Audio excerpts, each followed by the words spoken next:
Welcome back students to your English class. So हम English का lesson देख रहे थे, पढ़ रहे थे। लेसन नंबर 1 वैक्सीनेशन टर्म 2 के बुक से। सो उसका फर्स्ट पार्ट हम देख चुके हैं, अब second part. So open your text book page number 9 paragraph number 3। ठीक है, वहां से आज हमको देखना है। So let's start. On May 14, 1796, another milkmaid, Sarah Nelms, came to Jenner with cowpox. He conducted a daring experiment then. He took some of the viruses of cowpox from the boil of Sarah's hand on a strip of metal. He passed the disease into James Phipps, his gardener's son, by scratching the body's skin to the infected strip of metal. तो हमने देखा कि 14 मई को 1796 के दिन में एक दूसरा मिल्कमेड आई जिसका नाम था सारा नेल्म्स। उसको भी काउपॉक्स हुआ था। ठीक है, तो ये जो जेनर थे उन्होंने बहुत ही रिस्क लेके क्या किया, उसके बॉडी में से काउपॉक्स के वायरसेस निकाल के लिए, हाँ, किस पे निकाला, एक मेटल का स्ट्रिप था उस पे निकाला। और क्या किया कि वो जेनर के जो माली थे, माली मतलब गार्डनर, जो कि गार्डन की देखभाल करते हैं, वो माली के एक बेटे थे, जेम्स करके उनका नाम था, जेम्स फिप्स। तो वो जेम्स फिप्स जो थे जेनर के गार्डनर के बेटे, उसके स्किन में छोड़ दिया वो वायरस, काउपॉक्स का वायरस। वो जो मेटल स्ट्रिप थी वो उसके स्किन को ऐसे स्क्रैच करके वो वायरस जेम्स फिप्स के बॉडी में छोड़ दिए, स्मॉल काउपॉक्स के वायरस। अब क्या हुआ वो हम देखेंगे। यहां से बहुत इंपॉर्टेंट पार्ट चालू होता है, तो ठीक से ध्यान से सुनो। Okay. Soon James developed fever and suffered from cowpox for some days.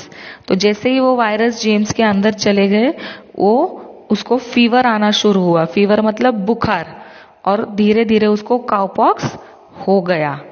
When James recovered from cowpox, Jenner tried to give him smallpox in the same way.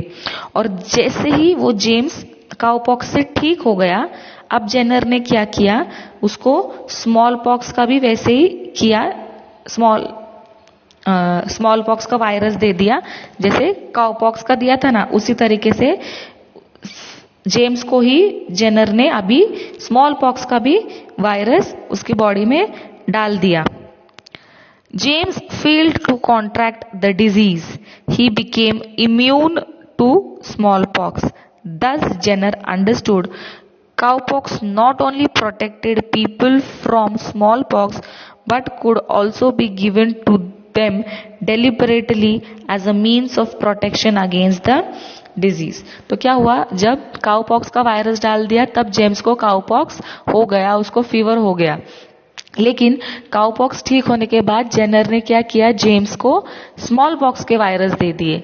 लेकिन जेम्स को स्मॉल पॉक्स नहीं हुआ, उसके बॉडी में वो virus डालने के बावजूद भी जेम्स को स्मॉल पॉक्स नहीं हुआ, क्योंकि उसको ऑलरेडी काउपॉक्स होकर गया था। तो इस बात से क्या प्रूव हुआ कि जिन जिन लोगों को काउपॉक्स होके गया है उन लोगों को स्मॉल पॉक्स नहीं होता है, उसके बॉडी में वो वायरस छोड़ने के बावजूद भी। तो इससे ये प्रूव हुआ कि स्मॉल पॉक्स की बीमारी का इलाज काउपॉक्स के वायरसेस है।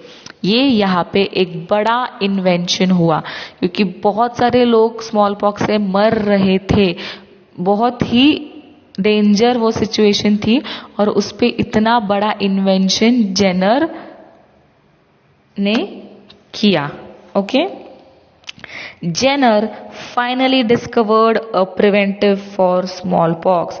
सो स्मॉल पॉक्स का मेडिसिन निकालने वाले ग्रेट साइंटिस्ट कौन थे, जेनर। उन्होंने फाइनली स्मॉल पॉक्स पे मेडिसिन ढूंढ ली।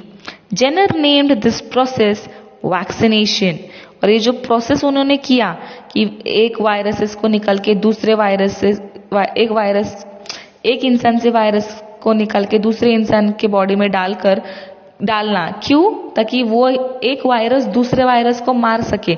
अभी काउपॉक्स के वायरसेस ही थे, लेकिन वो काउपॉक्स के वायरसेस स्मॉल पॉक्स के वायरसेस को मार रहे थे, और इस प्रोसेस को उन्होंने क्या नाम दिया? वैक्सीनेशन, जिसको नॉर्मल लैंग्वेज में हम इंजेक्शन कहते हैं। In Latin vacca means cow. अब देखो वैक्सीनेशन का मीनिंग दिया है कि why it is called as vaccination. In Latin vacca means cow and vaccinia refers to cowpox. Okay, so vaccination at first had many opponents, but eventually its value became firmly established. Later, vaccination against diseases like measles, mumps, etc. were discovered in the same way. So ये जो vaccination है ये Latin word से आया है, उसका meaning भी वहां पे दिया है। तो पहले तो जब ये वैक्सीनेशन किसने शुरू किया? जेनर। तो ये वैक्सीनेशन जैसे ही शुरू हुई, इसको बहुत सारे अपोजिशंस भी आए, ओपोनेंट्स भी आए, मतलब विरोध करने वाले भी आए। नहीं नहीं, ऐसे कैसे एक वायरस को मिटाने के लिए दूसरे वायरस का इस्तेमाल करने का, होते हैं ना लोग, हर अच्छी चीज में लोग बुरा ढूंढते ही है। सो वैसे ही बहुत सारे अपोजिशंस आए, लेकिन कुछ भी नहीं हो पाया। वैक्सीनेशन ने अपना रास्ता ढूंढ लिया और बहुत आज भी सक्सेसफुल है। यस, कोरोना वायरस के लिए हम क्या ढूंढ रहे? वैक्सीनेशन ही ढूंढ रहे हैं ना। सो वैक्सीनेशन इतना प्रोग्रेस हुआ कि अभी हर चीज के लिए ह्यूमंस वैक्सीनेशन का इन्वेंशन कर रहे हैं। Right, okay. सो फिर स्मॉल पॉक्स के बाद जो मीजल्स, मम्स ऐसी बीमारियां थी, उस पर भी फिर वैक्सीनेशन आ गए। आज अगर हम पोलियो वगैरह की बात करें तो देखो बचपन में बच्चों को देते हैं ना वैक्सीनेशन पोलियो के। वो क्यों देते हैं? ताकि उनको पोलियो कभी ना हो सके, मीजल्स कभी ना हो सके। यस, इस तरीके से। So now page number 8।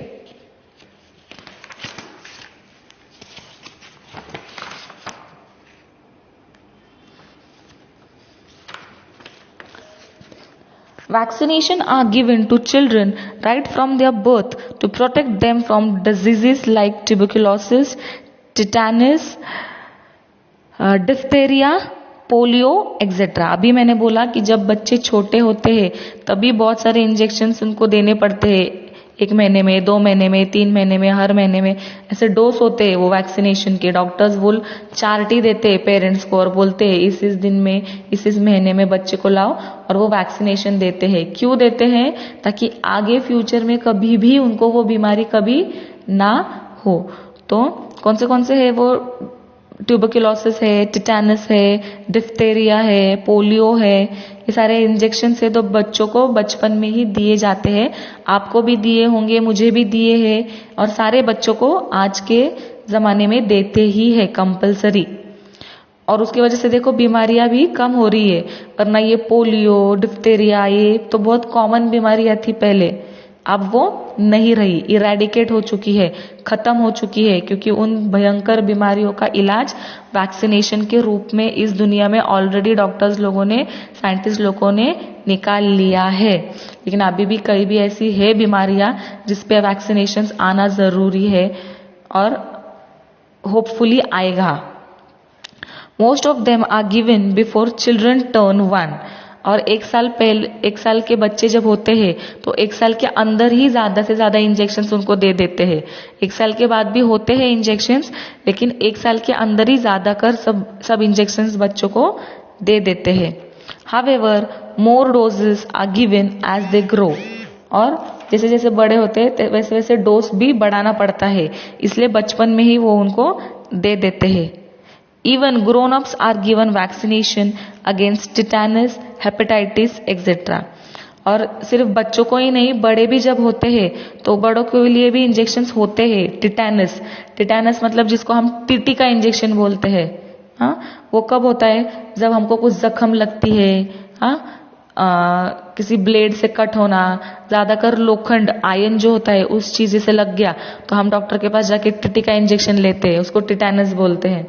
वो, फिर हेपेटाइटिस एक्सेट्रा, ऐसे कुछ इंजेक्शंस है जो बड़ों को भी दिए जाते हैं। ऐसा नहीं है कि सिर्फ बचपन में ही सारे इंजेक्शंस दे दो और फिर खत्म। No, there are some injections जो बड़े होकर भी लेने पड़ते हैं।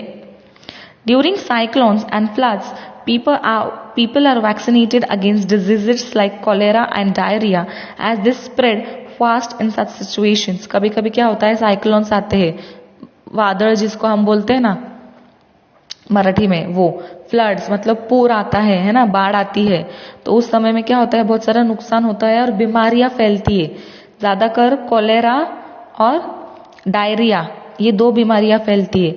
तो ऐसे सिचुएशन में भी जो वो प्रॉब्लम से लोग गुजर रहे हैं उनको वैक्सीनेशंस देते हैं ताकि बीमारियां फैले ना और इंसान मरे ना। Vaccination was Edward Jenner's great gift to the world. ये जो एडवर्ड जेनर थे, इनको सच में हमको सल्यूट करना चाहिए, बिकॉज उनके वजह से आज इतना प्रोग्रेस है वैक्सीनेशन में। वो पहले थे जिन्होंने वैक्सीनेशन का इन्वेंशन किया। So we should be very thankful to him कि आज हम इतने सारे बीमारियों से छुटकारा पा चुके हैं सिर्फ उनकी वजह से। सो इस तरीके से हमारा ये चैप्टर यहाँ पे खत्म हो चुका है, एक्सप्लेनेशन वाला पार्ट। अब इसके बाद हमारी एक्सरसाइज बचती है, वो हम नेक्स्ट वीडियो में सॉल्व कर लेंगे। तब तक के लिए पेज नंबर 8 पे देखो, माई वर्ड बैंक। ये जो मीनिंग्स है वो आपको आपके नोटबुक में कॉपी कर लेने हैं, ठीक है। और फिर जब मैं एक्सरसाइज दूंगी तो वो भी आप नोटबुक में सॉल्व करोगे। आई होप आपको ये लेसन समझ में आ गया है। So now let's meet in the next class.